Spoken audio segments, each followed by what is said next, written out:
Merci. Merci. La deuxième vertu du président Abdoulaye Wade, c'est le respect de l'adversaire.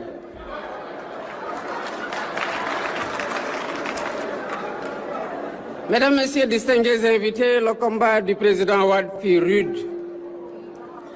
Il connut la prison, la suspicion, les procès, l'exil intérieur de l'opposant que l'on cherche à faire taire.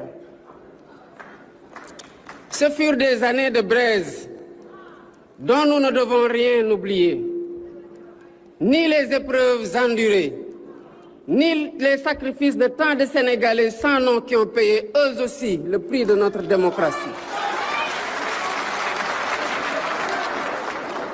Souvenons-nous-en, non pour ouvrir des plaies, mais pour mesurer ce que nous avons fini par tenir pour acquis.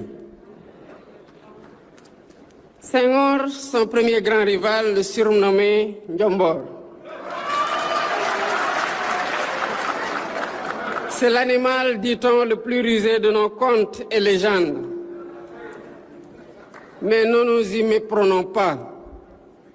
Il y avait dans cette malice plus de connivence que de mépris. Il y avait de la reconnaissance entre deux intelligences qui se mesuraient et qui se respectaient.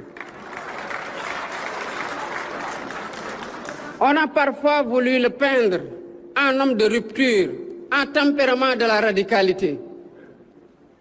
C'est peut-être l'avoir connu. Sous le tribun de combat, veillait un homme courtois, accessible, attentif aux égards dus à chacun et d'abord à ses adversaires.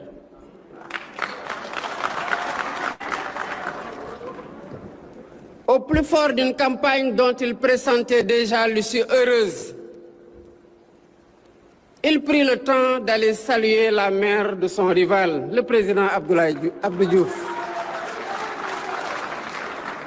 Longue vie et santé à cette autre grande figure de notre République. Rien ne l'y obligeait, et c'est pour cela justement que le geste dit tout. Le geste du président Wade dit qu'on peut vouloir l'emporter sans humilier.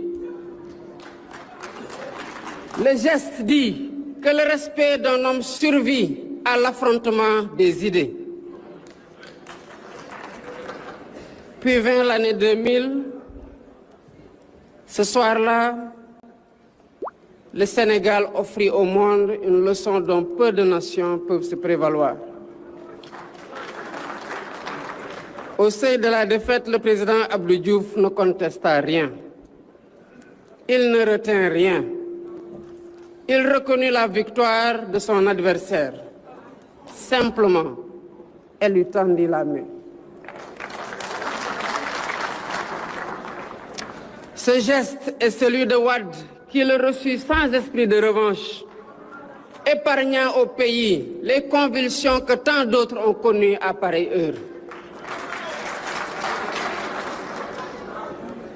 Deux hommes que tout opposés écrivirent ensemble ce jour-là l'une des plus belles pages de notre histoire, celle où le pouvoir se transmet par la seule volonté du peuple et dans la grandeur.